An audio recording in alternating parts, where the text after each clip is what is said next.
Ponto de Vista. Apoio Grupo Mendes.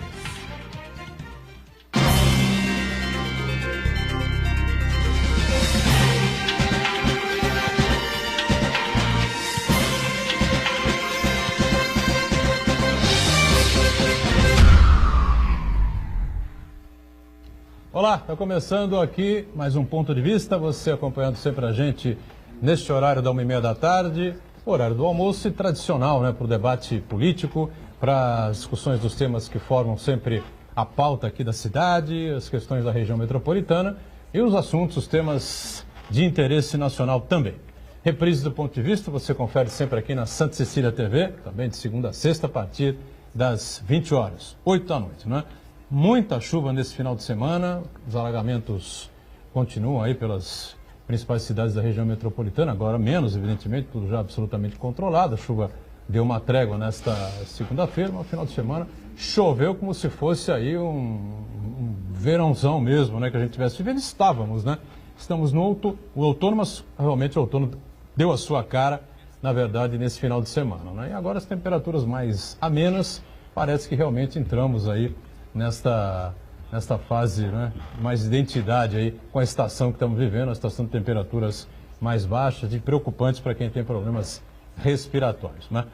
Temos problemas também sérios, problemas sérios em Cubatão, né? A entrada da cidade de Santos teve problema, agora tudo controlado, enfim, e fica a expectativa da avaliação inicial lá para a Ponta da Praia em Santos, quando foram inaugurados os bags, né, na última sexta-feira, e parece que as coisas até que andaram bastante razoáveis, parece que houve sucesso. Nós teremos aqui a participação do secretário de governo na próxima quarta-feira, vai poder avaliar com a gente aí o que é que aconteceu, como é que foi feito, e o pessoal da Unicamp está chegando aqui em Santos também para fazer aí o seu relatório inicial, essa novidade aí, né, tentativa de conter a maré nessa região importante aqui da cidade. Pesquisas foram divulgadas, pesquisas do Datafolha para a Presidência da República, para o Governo do Estado, muitas novidades. E vamos abrir o espaço também para uma discussão importante, a questão dos refugiados, direitos humanos. Com muito prazer recebendo aqui a advogada especialista em área da família, advogada em direito internacional, Patrícia Gores, que participa aqui com a gente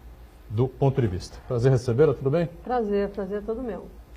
Iberê Cirdan, professor Iberê, especialista em marketing político, conosco em mais esta edição do Ponto de Vista. Tudo bem aí, Iberê? Tudo em paz, é um prazer estar na companhia de vocês. E lá na ponta sempre o Marcos Santana, acompanhando as redes sociais, né? E as nossas transmissões aqui do Ponto de Vista e, claro, a sua participação com a gente também. Tudo certo por aí, Santana? Tudo certo, boa tarde a todos. Boa tarde especial à doutora, pós-doutora Patrícia.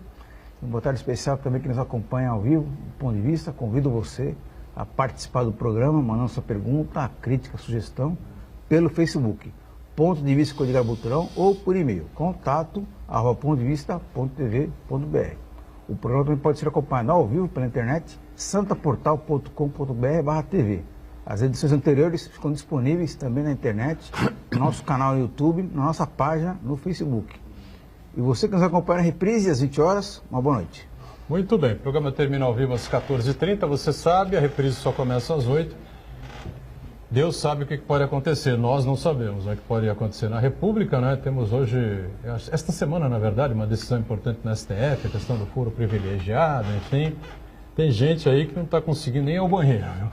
Por conta dessa situação que envolve o Supremo. Vamos ver o que vai acontecer. As pesquisas foram divulgadas. Ontem a Folha divulgou abertamente a pesquisa para a Presidência da República. Na verdade, aí nenhuma novidade, né? O presidente Lula, ex-presidente Lula, mesmo preso, perdeu aí alguns pontos, mas no segundo turno repete, né, o que vinha repetindo em todas as outras edições da Folha, do Datafolha, né, ganha de todos os seus concorrentes com uma margem bastante folgada, e ele que evidentemente não será candidato a presidente. A não ser que vire tudo, a gente não sabe, né, e de repente o Lula sai, sei lá, mas o que pode acontecer? Alguma novidade aí? Você achou, Ibelho, nesse Datafolha presidencial, não? Não, tudo como estava antes, é exatamente a mesma coisa. O meu medo é que o Supremo decida quem vai ser o presidente. De repente eles votam lá dentro, né? Entre os 11 escolhem alguém. Porque... Vai ser difícil, hein? Ali não se bicam. A confusão está tão grande. Eu acho que esse tabuleiro eleitoral ainda vai ter muita mudança, né? Nós não sabemos, mas é uma eleição atípica. Ela vai se resolver depois das convenções, depois que tornarmos aí as duplas, né? Para que tenha um quadro mais definido. Tanto para a presidência como para os governos de Estado, a mesma coisa. Você acompanha também esses números, Patrícia? Tem curiosidade? Eu queria dar o meu pitaco aqui, se me permite. Claro. O que eu percebi, professor, é que ainda tem um número muito grande de pessoas indecisas. Né? Então tem um número expressivo de 27% a 29% de pessoas indecisas e isso chamou a atenção. Marina Silva e Ciro Gomes acabam recebendo esses votos do Lula enquanto Lula preso. Então Lula perdeu, né? Quando o cenário sem Lula, né? O cenário sem Lula, eles acabam herdando. Eu acho que é natural, né? O Ciro Gomes ainda é muito mais forte no Nordeste do que a própria Marina Silva. Agora, um dado importante é que o cenário pode mudar radicalmente. Sem dúvida. Por exemplo, o Alckmin, que está praticamente inexpressivo, aventou-se hoje a possibilidade, até eu estava ouvindo na rádio, dele desistir da candidatura e colocar o Dória. Isso é mentira. Né? Então, se isso for verdade, eu não sei qual isso, também... na verdade, é o desespero do João Dória, né? Que tenta de qualquer maneira... ele é ávido, né? Por querer cada vez mais... o Palácio do Planalto de qualquer maneira. De qualquer maneira. Então, doutora, mas a preocupação é exatamente essa. Esse tabuleiro ainda não está... As peças não estão conhecidas ainda. Temos a entrada de Joaquim Barbosa, que é uma outra variável aí. Esse me parece que foi a grande novidade. De interveniência nesse processo todo. Então nós temos que ter um pouco de paciência. Temos aí alguns governadores que perderam o foro privilegiado, estão indo para a primeira instância, outros para o Tribunal Eleitoral. Outros que têm amigos lá para o Tribunal Superior Eleitoral, né? Vamos aguardar ainda um pouco, mas o tabuleiro ele vai se mudando, né? Vai mudando cada dia, nós temos um quadro novo. Essa história do Dória, ele está na expectativa também de inviabilizar o Alckmin para que ele possa se viabilizar. Mas tudo isso, nós temos aí quase que batendo o recorde. Tivemos 22 candidatos em 89, né? Nós estamos aí com 24 nomes sugeridos para presidente, que ainda estão aguardando melhores conversações aí. Não se sabe. Essa coisa do Lula define algumas estratégias, né, da esquerda brasileira, né, e a direita está aí completamente perdida, não sabe para onde vai. Diga, Santana. O que me chamou a atenção nessa pesquisa da Datafolha, logicamente a pesquisa é a fotografia do momento. Né? E uma coisa que me chamou muito a atenção é a força do Joaquim Barbosa, que é um debutante na política, que veio de um recall, de uma imagem que ele teve na sua atuação no Mensalão, que já faz algum tempo, quer dizer, aquela imagem, o povo ainda tem uma boa imagem dele. Outra coisa que me chama muita atenção é a evolução das intenções de voto de Jair Bolsonaro. Parece que chegaram a um teto. Quer dizer, a partir desse momento, a tendência é que o Jair Bolsonaro ele vai se desidratar em relação às suas intenções de voto. E outra coisa interessante também, que até a Patrícia chamou a atenção, é com relação ao espólio das intenções de voto antes dadas ao ex-presidente Lula.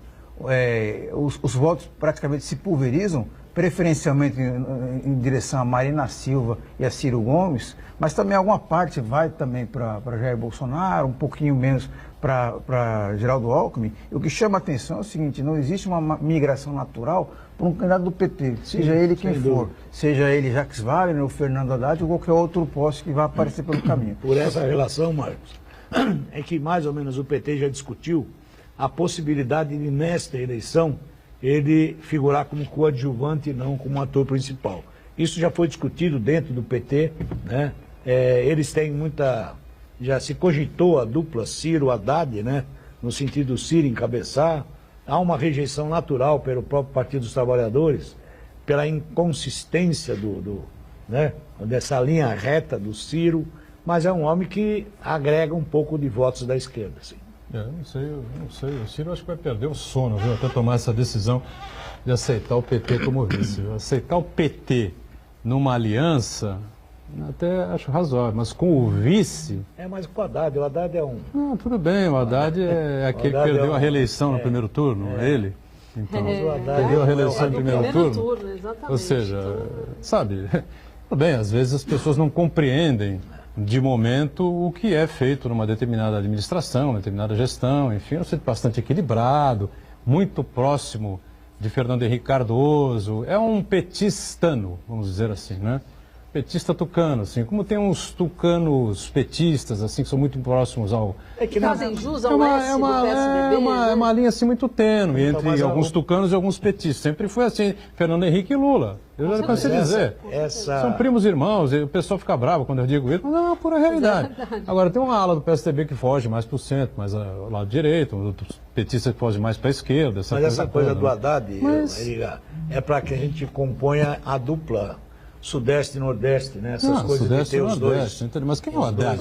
Uma coisa que eu estava vendo na pesquisa, uma coisa que dá para a gente começar a questionar é aquele poder, aquele voto consolidado em torno do PT.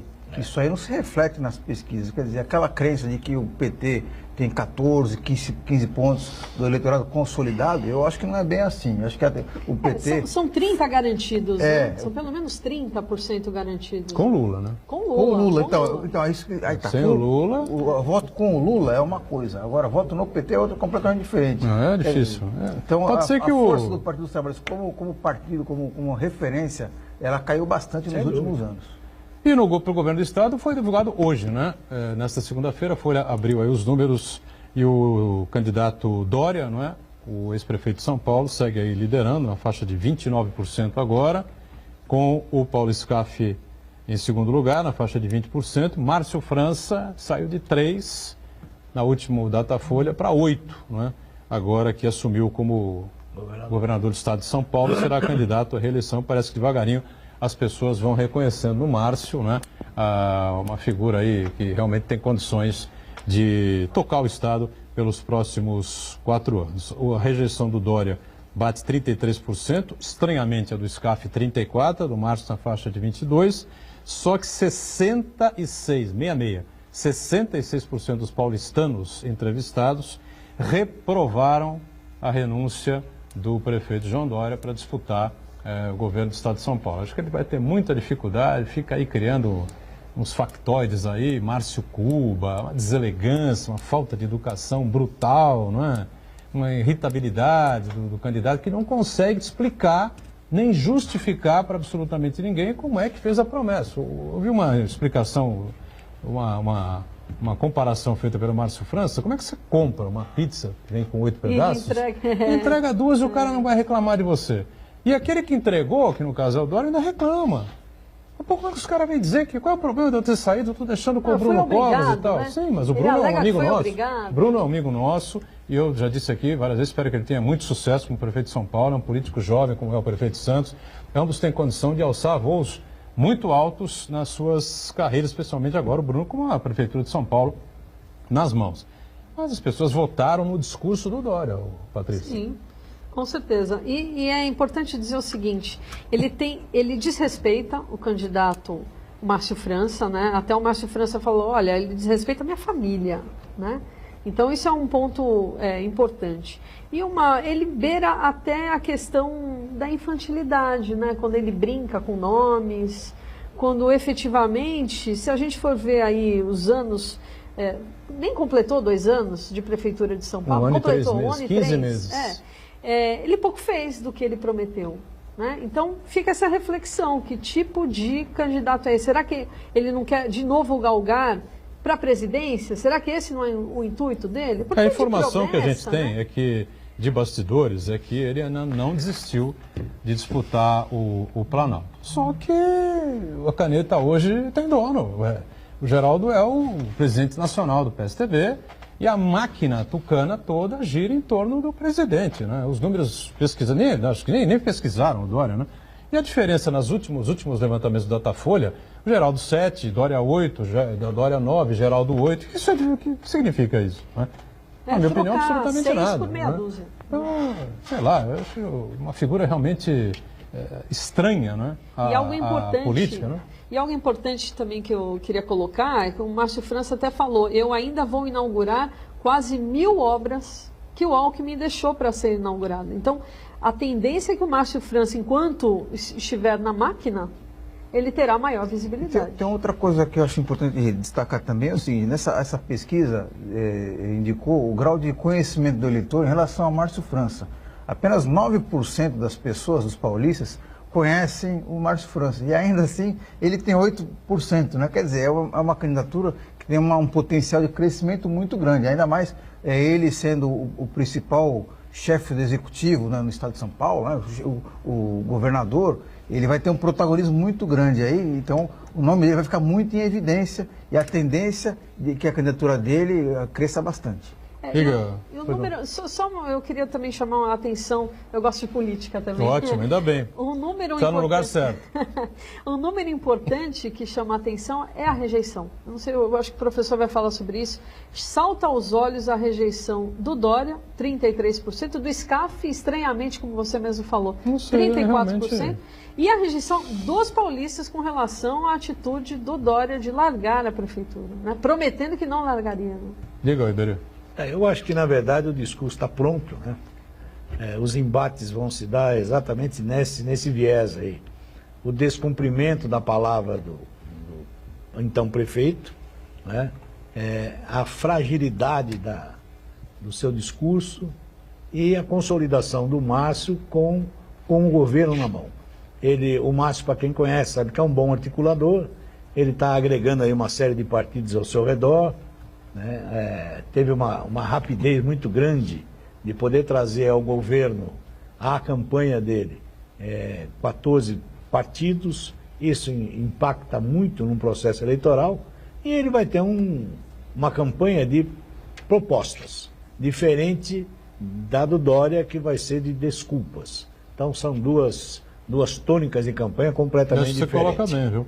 Vai passar a campanha inteira explicando por que deixou o cargo, vai dizer, não, porque o Covas e tal, não sei o quê. Um se desculpa e o outro propõe. O Bruno Covas tem capacidade, a gente sabe, acredita nele aqui, já disse isso bem claro, não tenho dúvida nenhuma com relação a isso. Mas o paulistano não votou no discurso do Bruno, votou no discurso do Dória, né? E os partidos história, aliados se aliaram à candidatura Dória, que era uma expectativa nova, né, de um sujeito que se diz gestor. O Márcio França hoje na Rádio Bandeirantes diz o seguinte, né, que não sabe ao certo qual é a profissão do Dória, ficou milionário aí, ninguém sabe ao certo como é que é exatamente a profissão que ele exerce, enfim, mas ficou rico, ficou milionário aí, fazendo exposições. É porque ele tem uma empresa que não produz nada, né? Em Campos do Jordão, essa coisa toda, faz... encontro de líderes? Encontros aí, não, ele faz promoções aí no inverno de Campos do Jordão, não é? Exposição disso, exposição daquilo, enfim, não sei exatamente como é que ele ficou milionário, tudo bem, Deus queira que ele tenha ficado rico, milionário, sem nenhum rolo, sem nenhuma encrenca, porque senão vai aparecer na campanha, né? Aí vai ficar feio para ele. Mas eu acho, Edgar, o seguinte, esse é só o início, né? Ainda é o primeiro round dessa luta. Eu tenho certeza de que a competência política do Márcio vai sinalizar que não é o caminho. Ele vai apresentar propostas e trabalho ao governo do Estado que vão levá-lo à vitória da discussão. A preocupação é que não pode se perder tempo de um falar porque ganhou, o outro porque perdeu. O Márcio tem uma condição diferente. Hoje ele tem a caneta na mão, ele é o governador do Estado e tem aí os 645 municípios para atender. Eu acho que essa é a proposta. Tem que governar, claro. Né? Ele tem que governar. Para mostrar que sabe que pode governar o Estado de São Paulo. Pois não. Registrar a participação do Uriel Vilas Boas, ele pergunta como questionar, como aceitar que um Estado desenvolvido como São Paulo, um ser inexpressivo como o Dória, um prefeitinho de São Paulo, que tenha destaque no eleitorado do interior, e no resto do país, um Bolsonaro. Isso não é motivo para muita preocupação quanto ao nosso futuro, ou seja, sem candidatos de lideranças expressivas para cargos tão importantes? Realmente a política caiu para esse caminho, né? Grandes lideranças aí que a gente acostumava a ver, o Iberê lembrou aqui de 1989 e tal, mas em 1989 você tinha lá Brizola, Lula, Covas, Maluf, Ulisses Guimarães, enfim, aquele que não era uma liderança alguma, né, tinha uma mídia enorme na mão, nem participava dos debates e caiu direto no segundo turno, que foi o Fernando Collor, e acabou ali num sufoco danado, derrotando no anti-Lula, né? O anti-Lula, né? Venceu aquela eleição, deu no que deu, né? O que a gente tem que pensar, né, com muita calma, na eleição presidencial principalmente, né, e na do Estado de São Paulo também, no que vai dar o voto que você vai colocar na urna, entendeu? Cuidado, porque, por exemplo, o nosso amigo deputado Bolsonaro ele já virou réu, né? Porque foi denunciado num discurso que ele fez aí um ano atrás, aproximadamente, demorou um ano, né, para a Procuradoria-Geral da República denunciar, mas está denunciado. Incitando aí a violência, incitando aí o racismo no Brasil, incitando o preconceito contra o LGBT, homofobia e essa coisa toda, né? O Joaquim Barbosa é uma referência jurídica, né? É tido aí como uma figura acima do bem e do mal, enfim, por tudo que fez no Mensalão e foi muito inteligente, muito inteligente. Fez o que fez no Mensalão, né? E saiu do Supremo. Aliás, Buturão, sobre essa aposentadoria do Joaquim Barbosa, a participação do Marco César Brito. Como pode Joaquim Barbosa querer ser presidente se ele se aposentou por problemas de saúde? Não, mas isso aí, saúde a gente tá ruim um dia, tá melhor no outro, coluna, e tal, né, de coluna e tal. Ele pode querer montar o gabinete em pé. Reuniões ministeriais em pé. Ou dentro de uma piscina, né, fazendo exercício. Eu acho que naquela época ele também foi perseguido por ameaças, né? Inclusive rondou-se essa situação. Agora, só uma reflexão do nosso Uriel Vilas Boas, que ele é sempre contundente, né? Mas a gente também não pode esquecer que a gente vive também numa crise, não só da direita, extrema direita, mas também da extrema esquerda. Sim, né? sim, então é importante a gente dizer que vivemos numa crise política, ponto, de ambos os lados. Né? Agora, essa coisa de prefeitinho aí, deixa pra lá, não é bem assim que a coisa se vai. Ofensas não levam a coisa nenhuma, né? Agora, realmente, a situação que está colocada aí, vamos aguardar, né? Claro, o que vai acontecer. O Márcio França vem ganhando terreno, isso deve estar incomodando por demais, né, o João Dória. Vários partidos com que ele achava que poderia, de repente, contar, não é, na sua aliança para disputar o Palácio dos Bandeirantes, que é o plano B. É o plano B. Se ele não conseguir... É o plano A, viu? Palácio dos Bandeirantes. Sim, dos Bandeirantes, é verdade. Palácio dos Bandeirantes é o plano B. Porque ele não desistiu do ainda, está na cara, está evidente que o candidato será o Geraldo Alckmin e que vai crescer mais à frente, enfim, não tenho dúvidas disso. Mas ele ainda não consegue engolir essa situação de não disputar a presidência da República. Vamos aguardar e os números mais à frente vão se modificar, a distância ainda é longa, quase 6 meses aí para a eleição, enfim. Intervalo agora, a gente volta já na sequência aqui do Ponto de Vista.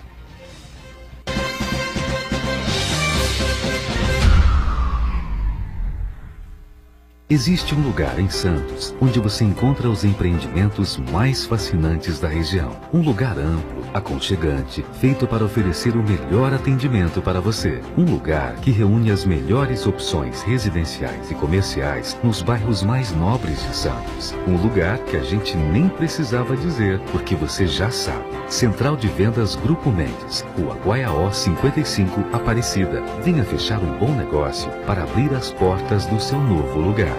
Dia 19, às 7h30 da noite. Venha se divertir com a família em uma noite muito especial. Festa beneficente com renda revertida para as crianças do Lar Santo Expedito.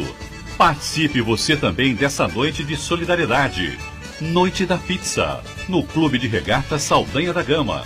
Informações com Luísa no 32027100, ramal 120.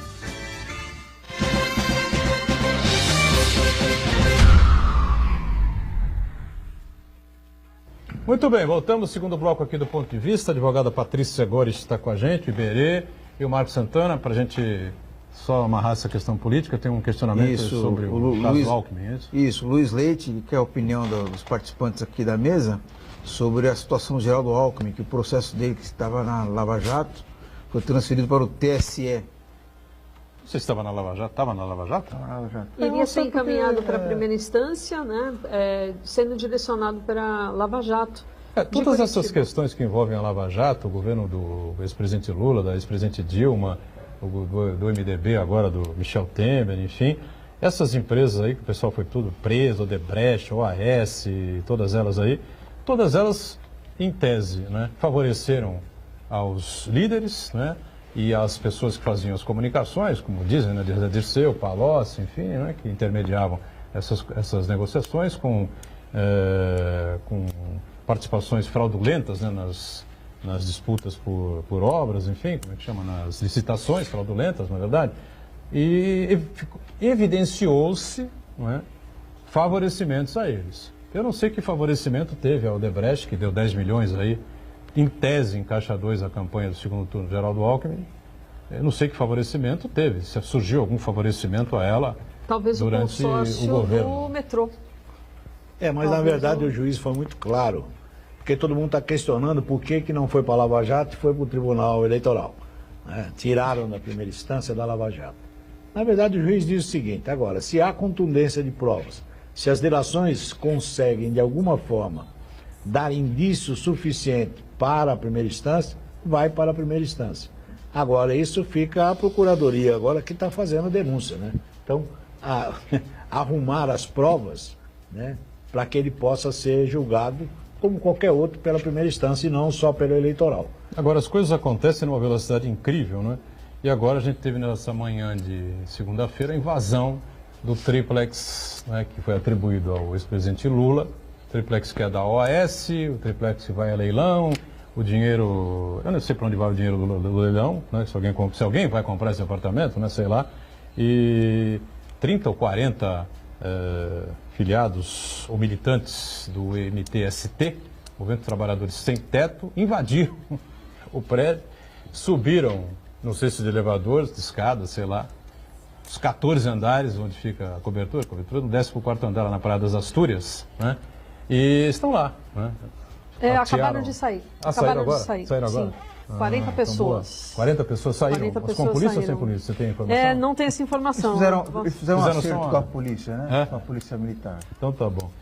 Foram lá só para fazer uma bagunça, enfim, para criar um... vilipendiar o apartamento, pelos vídeos que eu vi, eles destruíram uma parte... Quebraram o apartamento? Quebraram uma parte do apartamento, dizendo que tudo é nosso, né? É importante dizer que... Esse é do Lula, é nosso. Pois é, né? E aí, se é nosso, a gente pode também vilipendiar. Eu não queria ser vizinha desse prédio. Né?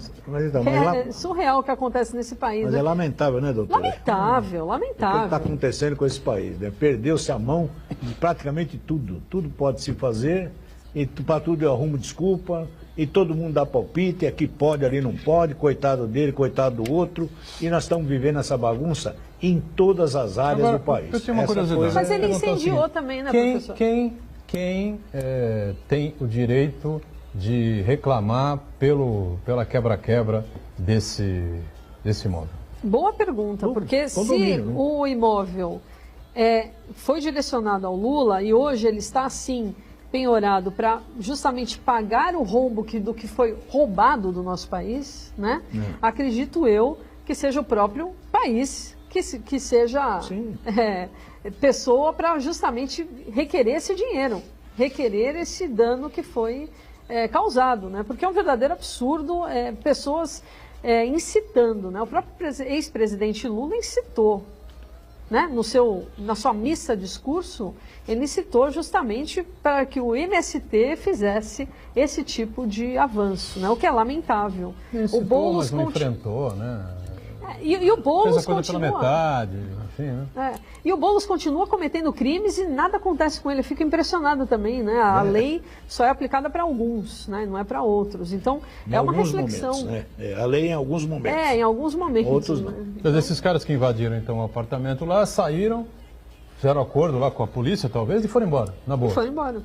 Fizeram um carnaval, com fome, né? evidentemente, né? Porque sim. Não ia permitir, por isso não ia permitir que subisse água, comida, nada disso, né? E nem e aí, a sanduíche de mortadela sanduíche também. Mortadela também ia ter que acabar uma hora, eles foram embora, evidentemente. Não sei que objetivo tiveram com isso. Ficassem lá 2, 3 dias, uma semana, 20 dias, um mês, você realmente marcava uma posição. Mas isso foi uma coisa assim, meio uma molecada. Mas isso nós estamos falando aqui num programa com a audiência a audiência que tem o seu programa.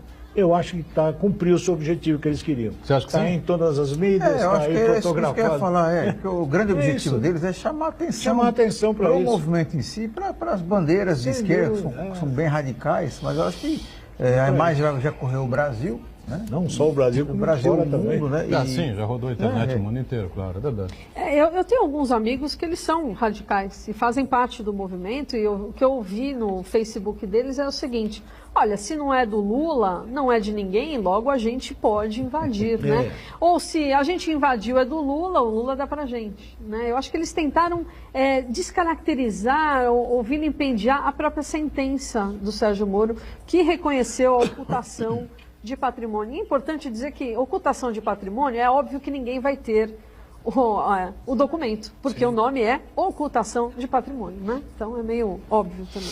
Ô, Patrícia, você atua fortemente, não é, nessa questão de direitos humanos, questão que envolve aí os refugiados, que é um drama, né, que a gente vive aí nesses anos, esse século XXI, né? Século XXI estamos, né? Não mudamos ainda não, né? Não, século ainda 21, não. né? Tá passando rápido. Tá passando rápido, mas ainda não acabou. É um quarto século quase aí daqui a pouco, né? Um quinto de século, né? Mais 2 anos é um quinto de século, né? 2020, né? E eu queria perguntar para você, começar com você, sobre essa questão que envolve, primeiro, Roraima, né?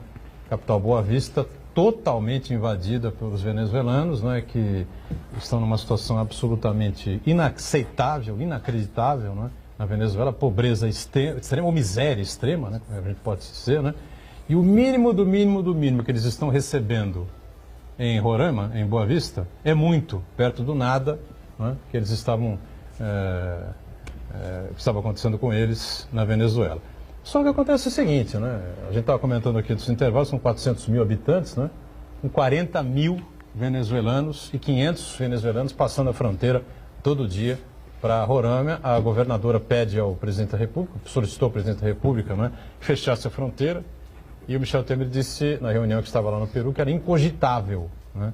Até o pessoal achou que ele tinha inventado um termo, enfim, não, mas eu fui conferir, realmente incogitável existe, o que mostra que o Temer realmente é um sujeito extremamente culto, né? Isso não há dúvida nenhuma com relação a isso. Pelo menos nisso ele é bom, né? É verdade. Como é que você vê essa situação e o que vai se fazer numa situação dessa?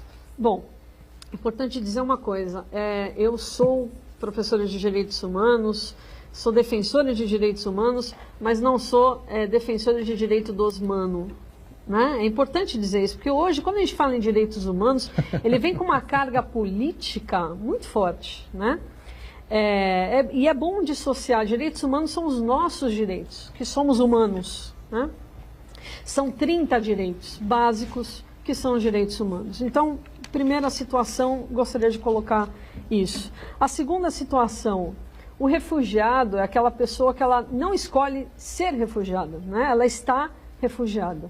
E ela foge por conta de perseguição ou por graves violações de direitos humanos. E é isso que está acontecendo com os venezuelanos, né? Eu cheguei a atender aqui em São Paulo um engenheiro da indústria de petróleo da Venezuela, altamente gabaritado e que está na condição de refugiado. Então ninguém escolhe ser refugiado, né? É importante dizer isso. Pautar, porque parece que as pessoas vêm aqui, então, quer o nosso emprego, quer roubar o nosso emprego, né? A fala é sempre essa. E a reflexão que a gente tem que fazer é a seguinte: somos todos filhos, netos, bisnetos de refugiados. Porque os brasileiros são os índios. Se a gente for olhar a origem, né? O meu avô mesmo fugiu da guerra da Espanha para estar aqui no Brasil, são e salvo. Então eu sou, em tese, neta de refugiado. Patrícia, né? só me permite só uma pequena Claro. parte, quando você falou uma coisa importante da qualidade dos refugiados. Porque a impressão que passa para boa parte da população é que são moradores de rua, são pessoas miseráveis que estão nos países dela que buscam refúgio em outros países. Mas na verdade não, são pessoas, são famílias, profissionais altamente qualificados, que têm a sua vida, a sua rotina completamente desestruturada e não tem outra alternativa senão fugir. Acontece na Venezuela, na Síria, diversos outros países na África também, que as pessoas têm a sua rotina bem estabelecida, uma vida confortável, que um conflito, uma crise econômica, uma crise social, que obriga que elas saiam para outros países. Sem dúvida. Doutora, só me permita claro. só acrescentar uma coisinha que eu acho... Eu concordo com isso. Eu acho que nós estamos esquecendo de uma palavrinha. São seres humanos. É isso aí. Nós estamos esquecendo Certíssimo. disso. Não importa se tem qualificação, se fugiu, se é refugiado, se apanhou.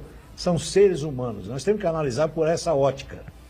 Então, assim, eu fico muito feliz, né, a doutora está colocando isso, essa preocupação com os refugiados. Ninguém escolheu, ele é um ser humano que tem família, tem vida, tem sentimento, tem formação. Ninguém gostaria de estar na situação que eles estão. E ninguém quer sair da sua casa, largar o seu lar, praticamente com a roupa do corpo, sem dúvida, para ir morar nas ruas e viver de qualidade, né? Isso é importante dizer. Agora, sim, eu já atendi... O melhor caminho para eles, por exemplo, venezuelanos, é que não dá, né? Teria que pegar um avião, não dá para ir a pé aos Estados Unidos, né? Então, a primeira fronteira que eles encontram... Sim, é a cidade de Pacaraíba. Em tese, o Brasil é um país mais desenvolvido, onde as coisas funcionam bem. Na cabeça, me parece que dos venezuelanos que estão atravessando a fronteira. Comparativo entre a Venezuela e o Brasil. Mas só que nós estamos vivendo uma baita crise econômica. Roraima é um estado que não deveria nem existir como estado, né? Eu acho que isso parece cada vez mais óbvio na cabeça das pessoas, né? Uma série de estados brasileiros, se fossem unificados, né? Acho que a situação não seria tão difícil como nós estamos vivendo hoje. Mas nós temos uma situação que está aí, é grave, né? Algum caminho tem que se tomar, alguma solução tem que ser dada, né? As pessoas estão sendo atendidas ali por uma prefeitura que não tem a mínima condição de fazê-lo e o Estado também da mesma maneira. A decisão da governadora foi completamente equivocada, né? Ela diz que ela se baseou em professores de direito internacional e que não há nenhuma ilegalidade ao fechar fronteiras. Isso não é correto. Existe sim uma afronta ao direito internacional, a tratados em que o Brasil fez parte. Não se deve, não pode fechar fronteiras. O que ela teria que pedir mais ajuda ao governo federal? O Temer foi lá, fez uma firula, né, lá em Boa Vista, falou que iria realocar 1.000 pessoas. 1.000 pessoas é o número de pessoas que chegam em 2 dias, né? Então, realmente, a ajuda que o governo federal ofereceu foi pífia. E a situação, ela é extremamente preocupante, né? Eu tenho amigos que dão aula na Universidade Federal de Roraima, amigos que trabalham com a questão de refúgio. Tenho também a equipe da qual eu faço parte, que foi para lá fazer o atendimento na Cruz Vermelha, do Acnur, e o relato que a gente recebe é realmente de desespero. As pessoas chegam no Brasil desesperadas. A gente tem relato de pessoas que comem pombos na rua, estão comendo rato e estão matando os próprios animais de estimação. Então, professora, a sua preocupação com relação a pontuar, não interessa se a pessoa é engenheira ou se a pessoa está em situação de rua, é um ser humano, né? As pessoas acabam hoje cuidando muito mais dos animais, e eu sou defensora dos animais, eu tenho 4 adotados, né? Mas elas se solidarizam muito mais com os animais abandonados do que as pessoas em situação de rua, né? Então é algo que a gente tem que refletir. O que a gente quer da nossa sociedade quando a gente pontua isso, né? E não há escolha para essas pessoas, né? A escolha é fugir para salvar a sua própria vida, né? Então, tentar salvar, né? Sim, tentar salvar. Então, o governo federal tem que fazer realmente uma ajuda efetiva, porque são 40.000 pessoas. Né? Mas o que nos deixa um pouco assustado os nossos governantes, né? E os governantes da esfera mundial não têm essa mínima preocupação. Então, seja muitas vezes se discute ideologicamente, pode ser A, pode ser B, não importa. Todos eles estão um pouco se lixando para a população. É o Hugo Chávez que não se ligava, é o outro que não se liga, é aqui que roubam, que só o diabo. O ser humano em si fica olhando para onde? Vivendo do Deus dará. Então esses países que estão batendo, como Venezuela, como a própria Cuba, né, que viveu aí Eu pergunto, o povo está preocupado, o dirigente está preocupado com o quê? Quando se descobre montanhas de dinheiro no nome do dirigente, sim. Do grande ditador, do grande caudilho, ele está lá, a família cheia de dinheiro, com ilhas e o povo comendo rato. Essa é a realidade. E a gente vai ter uma outra herança, os médicos do programa Mais Médicos. Sim. Temos pedidos gigantescos de quantidade de profissionais de saúde que permaneceram no país. porque se eles voltarem para o país deles, se eles voltarem para Cuba, eles serão retalhados. Então, o próprio governo federal já reconheceu a possibilidade de mantê-los aqui enquanto refugiados. Então, a gente tem refugiado da Venezuela e refugiado do Mais Médicos também. Porque, inclusive, tem uma série de regiões do país aí que poucos são os médicos que querem atuar, que aceitam atuar, enfim, né? Eles ficando por aqui podem cumprir essa missão, essa função, desde que, né, passem no teste, né, do Revalida. Revalida, exatamente, né, que é um teste só para reforçar, que precisa ser aplicado para que eles possam atuar como médicos aqui. Só para a gente reforçar aí essa história de que o ser humano passou a ser um detalhe para essa sociedade moderna, está aí a guerra da Síria. Está aí, joga bomba, mata, morre, não sei quanto. Ninguém está brigando por isso, estão brigando por postos de petróleo, por canais de comunicação. No caso do Trump, para desviar a atenção do problema interno. Né? Então é assim, percebam que o ser humano nesta sociedade atual virou detalhe. É onde como ele estava, a África, mais do que nunca. Então isso nos assusta, porque você não acha dirigentes, não acha o grande estadista que está preocupado com a população. Difícil apontar em que país isso acontece. Vamos para o nosso segundo intervalo. Já, já, a gente volta aqui com a sequência do Ponto de Vista. Em instantes.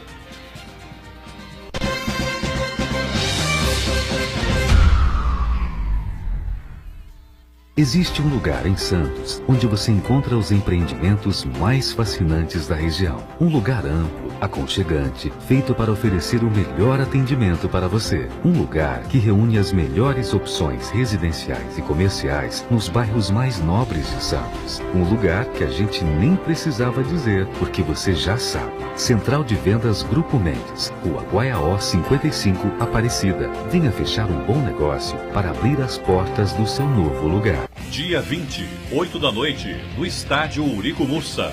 Semifinal emocionante, Portuguesa Santista e Barretos. A Briosa vai mostrar toda a sua garra na busca pela vaga na final do Campeonato Paulista 2018. Vamos lotar o Urico Mursa e torcer pela Portuguesa Santista. Jogo com transmissão pela Santa Cecília TV, ao vivo e com exclusividade. Apoio, Universidade Santa Cecília. Marquim, servindo melhor, prolongamos uma tradição. Nita Alimentos, leve momentos deliciosos para sua casa. E Enditerpa, mais de 40 anos de tradição.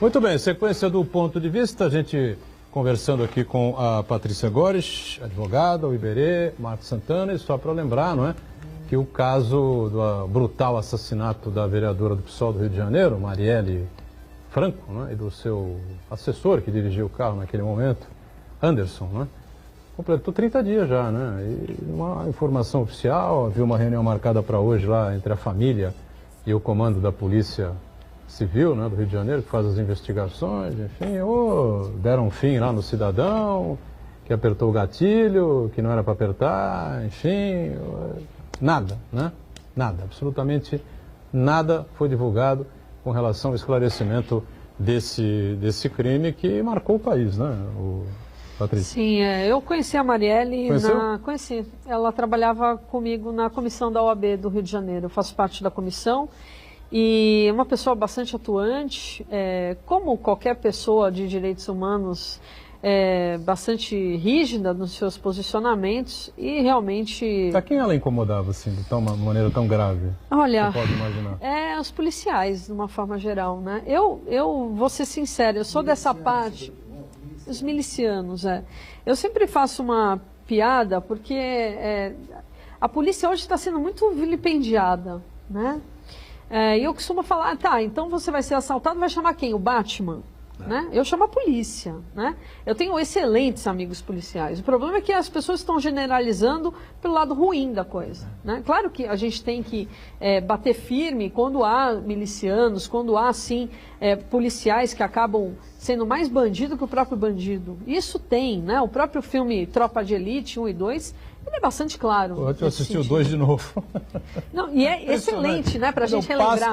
Lá passando, a gente para, né? Não tem como, é a nossa cara aquilo ali. E ele contou uma história a cara do Rio de Janeiro, né? E ele contou a história de alguns anos atrás, né? Que está acontecendo 2007, hoje. 2007, acho, né? 2007 o já, filme, né? tudo Não isso. Foi? 8? Mas é uma reflexão que a gente faz. Então, assim, provavelmente foi sim, ela atacava bastante essa questão dos milicianos. Só que a verdade ainda não está à vista, né? O que foi aventado é que teriam 2 policiais tinham sido mortos essa semana e que teriam sido eles. Mas, enfim, são só conjecturas, né? Nada... Mas também abafa um pouco o caso, né? Morreram os dois, a história é um pouco mais complexa, eu acho. Acho que precisa... E não vai se chegar a fim em lugar nenhum. Vamos pegar aí um bode expiatório para dizer, ó, foi ali da coisa e já fica por isso mesmo, não vamos discutir mais. Porque se tivesse que ser resolvido, tivesse fácil, já teriam resolvido. Mas voltando à questão da polícia, voltando à questão do Estado de São Paulo, importante posicionamento do próprio governador atual, Márcio França, onde ele propõe a divisão da Polícia Militar com a da Polícia Civil, né?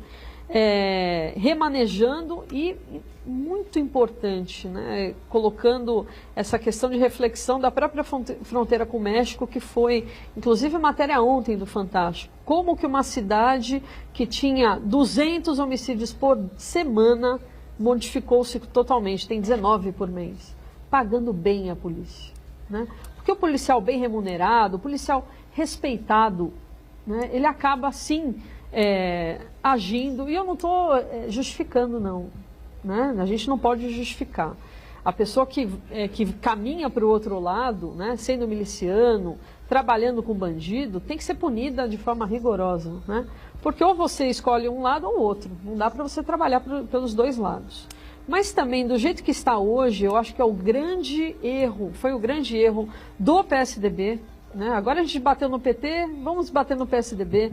Do Alckmin foi justamente essa questão do sucateamento da polícia, tanto civil quanto militar. Eles não têm aumento há 4 anos. Né? Mas recebem, né? Hã? Mas recebem. É o que eu brinco aqui quando Sim, vem o mas... Paulo Della Rosa ou quando vem alguém da Polícia Militar. Sim, mas o seu salário é obrigação. baixo, eu concordo. É o delegado. Eu concordo que o salário é baixo.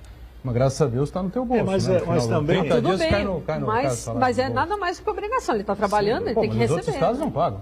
Bom, mas aí são os outros estados. A gente está falando 4 meses, 5 meses, a gente está falando do estado mais rico da nação. Você precisa ver dessa coisa do estado mais rico da nação, quanto fica no cofre do governo do estado, que a União libera, porque o imposto sobe, depois o imposto desce. Né? O governador também vai lá com o Pires na mão, não é só o prefeito, não. Atrás do governo. Nós temos uma diferença nessa questão de arrecadação de impostos no Brasil, um problema terrível, que é essa questão que toda vez o Congresso Paulista de Municípios bate, né? Que é essa questão do Pacto Federativo. O Pacto Federativo 60 e poucos % fica nos cofres da União. E onde vai parar isso? Né? Não há um investimento nacional em segurança pública, em coisa nenhuma. Concordo que o Estado de São Paulo devia pagar um pouco melhor para os seus servidores, deviam ter mais aumentos, enfim, mas paga. O Márcio França cansa de bater nessa tese aí, né? O Estado está arrumado. O pessoal ganha pouco? Eu também acho, concordo que ganha pouco. O servidor público paulista podia ganhar um pouco mais. Mas ia receber? Será? Mas eu não sei, Edgar, eu vou só colocar um pitaco aí. Eu acho que ninguém é eleito para pagar salário. Alguém é eleito para ter um plano para a evolução do próprio Estado. Esse acho que foi o grande erro. Não estou dizendo que seja do Geraldo, nem de A, nem de B, nem de C. Nunca se pensou segurança pública com seriedade para o futuro, imaginando que nós teríamos que atualizar, pagar bem, escolaridade, treinar. Nós temos o quê? A hora que nós nos globalizamos, temos exemplo do mundo inteiro. E não fizemos absolutamente nada. Então estamos pagando por isso. Obviamente. Paulo, como disse, colocou o Geraldo no encerramento do Congresso Paulista de Município, o governador Geraldo, que já não era mais governador, né? O Márcio Nogueira fez o encerramento como governador de Estado, mas o Geraldo teve lá o seu momento, enfim, e disse claramente que desejava sorte ao Márcio, porque o Estado de São Paulo é um país, né? E um país desenvolvido, né? Um país de bater de frente economicamente com as potências do mundo inteiro. E um Estado em que as pessoas, de maneira geral, ligam muito pouco para a política e para político. Né? O Estado, ele gira independentemente do que possa acontecer com o Palácio dos Bandeirantes, do que não possa, entendeu? Lembra um pouco o mecanismo dos Estados Unidos, enfim, né? Essa coisa é complicada. O orçamento... E a saúde? Quem paga a saúde? Quem paga a educação pública, mas é ruim e tal, não sei o quê. Mas vai caminhando, podia ser melhor? Podia ser melhor, eu concordo plenamente, né? Agora, são 24 anos dos governos tucanos no estado de São Paulo. Eles são tão ruins assim? Eu pergunto sempre aqui, como é que os governos dos tucanos são tão ruins? Vocês são reeleitos, né? Sucessivamente, desde Mário Covas. Mário Covas, que não ligava para a polícia, que não tinha, né? Não dava dinheiro para a polícia, o Maluf dizia que tinha que pôr a rota, não sei o quê. Bateu o segundo turno, ganhou quem? O Covas foi reeleito. Morreu, ficou o Geraldo, foi para o segundo turno com o PT, ganhou o Geraldo. Aí chegou, renunciou, foi candidato a presidente, ganhou o Serra no primeiro turno. Voltou o Geraldo no primeiro turno, voltou o Geraldo de novo no primeiro turno. Agora que eu acho que os opositores são fracos. São fracos. Não, eu acho. Porque assim, se a gente olhar o panorama... Entre esse e o Kennedy, não tem jeito. Não, e eu vou falar para você, com todas as leis, eu votei no Alckmin, porque eu não tinha opção melhor. Né? Eu acho que o que falta no nosso país realmente são novos políticos. É isso, renovação. Eu também concordo, a gente precisa renovar. Nós temos uma possibilidade boa de renovar agora, aqui no estado de São Paulo, enfim, com uma figura ligada ao governador, né? Segue, né? Procura seguir a linha do governador do estado, o que ele disse que foi a melhor pessoa que ele conheceu na vida. Márcio França disse isso no encerramento do Congresso Paulista do Município. O melhor cidadão que ele conheceu na vida foi o Geraldo, né? Ele já não precisava mais do Geraldo para nada, né? O Geraldo já não era mais governador, tinha entregado o cargo, enfim. Mas vamos seguir a carruagem aqui. Minha cara Patrícia, nós temos aí problemas sérios aí pelo mundo afora. Temos aí essa questão da Síria aí que não acaba nunca, não é? E você atua também na Cruz Vermelha em São Paulo. E como é que a gente faz nessa situação toda, né? Parece que a crise na Europa deu uma diminuída, né? O pessoal não queria receber os refugiados, enfim. Parece que agora está uma consciência um pouco maior, não sei. Ou os refugiados se seguraram um pouco, não estão mais tentando deixar os seus respectivos países e chegar. É um momento mais de a tensão baixou um pouco. É importante dizer que eu tenho contato direto, é minha amiga, é a oficial do governo grego na questão dos refugiados, ou seja, ela está ali na linha de frente. Muita gente foge da Grécia também? Muita gente, porque é um país que está quebrado. Ele estava prestes a sair da própria comunidade europeia por conta de falta de capitalização, né? Então, a questão da Grécia é um pouquinho pior que a do Brasil. E lá ela recebia, às vezes por dia, 3.500 pessoas, né? É algo, se a gente aqui reclama dos 500, imagina um país recebendo 3.500 pessoas, um país do tamanho da Grécia, né? E ali o país acabou tornando-se país de passagem, né? Pouquíssimas pessoas ficaram na Grécia buscando uma capilarização maior, por exemplo, via Alemanha, passando pela Hungria, indo para os países nórdicos, que teve aí uma recepção um pouquinho melhor que a própria Hungria, que fechou as portas, né? Causando vários transtornos a essas pessoas. Agora, o que a gente tem de informação vindas da Grécia? Diminuiu drasticamente o número de pessoas, por quê?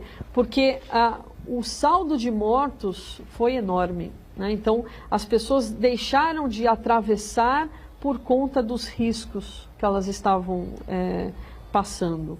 Então, tanto a entrada via Itália quanto a entrada via Grécia diminuiu drasticamente por conta disso, né? O medo das pessoas passarem por ali. E elas estão sendo estabelecidas na Turquia, elas estão permanecendo na Turquia, até por conta de falta de dinheiro. Os coiotes também abusaram demais, né, desses valores e por conta também do que eles faziam, eles deixavam as pessoas à deriva, né, e muitos morreram por isso. Então, esse fluxo diminuiu.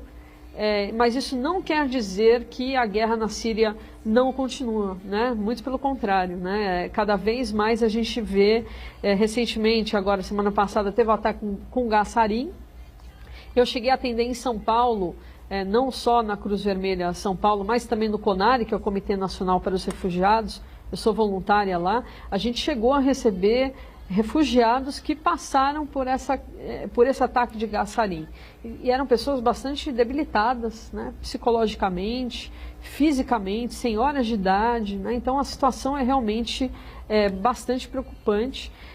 E o que eu quero colocar aqui, do que eu tive de experiência, né, o lado bom do refúgio, existe hoje uma matéria na Universidade de Oxford que coloca justamente a questão da economia, o quanto que os refugiados acabam movimentando a economia do país. E eu tenho relatos importantes para dizer. Essas pessoas não viram só pessoas em situação de rua. São pessoas que elas chegam no país e elas querem trabalhar, né? São pessoas empreendedoras. Alguns casos... Da Síria, especialmente, você estava comentando com a gente. Da Síria, aqui, porque né? eles têm um grau de nível superior maior, então eles têm essa questão da administração, do negócio mais clara, né? Eu atendi um sírio, por exemplo, que ele já estava com 2 restaurantes em São Paulo, né?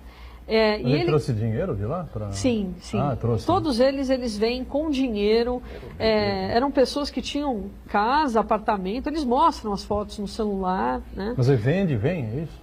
Vende tudo, né? O que eles conseguem vender, o que eles conseguem dúvida, né? vender. Uma situação dessa. Eu conheci um refugiado sírio que ele teve a casa dele invadida. Era uma mansão. Ele mostrou a foto, ele falou, olha, mataram meu pai e minha mãe, eu consegui salvar a minha esposa e meus filhos e eu vim para o Brasil. Então, o que ele tinha de dinheiro no banco, ele conseguiu sacar e ele empreendeu. Fazendo o quê? Culinária árabe. Né? Então, a gente tem esse rapaz com 2 restaurantes, empregando 30 brasileiros. A gente tem pessoas que estão dando aula de línguas, então árabe, francês, né, para quem vem de países africanos. Então, o que a gente vê são pessoas que querem trabalhar, que querem contribuir para o país. Isso é muito importante, como eu falei, a Universidade de Oxford, ela tem esse entendimento, essa pesquisa muito séria, junto com o Banco Mundial, que coloca o seguinte, olha, o refugiado no país tem um aumento de 4% no PIB, se ele bem aproveitado. O grande problema é que o nosso país, ele acaba colocando essas pessoas em situação de rua, colocando exatamente, não quero, vai roubar emprego de brasileiro. O que é uma grande ignorância, né? Porque eles vêm com uma expertise que poderiam somar. Diga, Patrícia, você participou de um livro, uma obra coletiva, com um capítulo, né? Eu queria que você falasse um pouquinho sobre o seu capítulo especificamente e a importância dessa obra enquanto conjunto. É uma obra inédita no país, em que 80 pesquisadores fizeram vários capítulos. O meu eu fiz juntamente com a professora Mariana Chaves, de Coimbra, onde a gente fala da questão da saúde, direito à saúde dos refugiados, né? É um embate muito grande e, professor, a sua ideia é a minha ideia quando a gente fala que são seres humanos, né? Existe aí uma corrente ainda de alguns juízes que entendem que o atendimento do refugiado, ele não pode ser aceito. Ou seja, eu cheguei a atender um senhor, ex-engenheiro mecânico da Mercedes-Benz, em que ele falava alemão, ele chegou a arranhar um pouquinho de alemão, porque eu também arranho um pouquinho, e ele falou para mim, olha, eu estou morador de rua, eu estou numa situação de câncer em estágio terminal, e eu não tenho acesso à saúde, né? Então, nesse capítulo a gente faz essa reflexão, já em consonância com o nosso mestrado em Direito à Saúde, né, da qual eu sou professora da graduação, então a gente fez esse artigo falando justamente do direito à saúde dessas pessoas, né?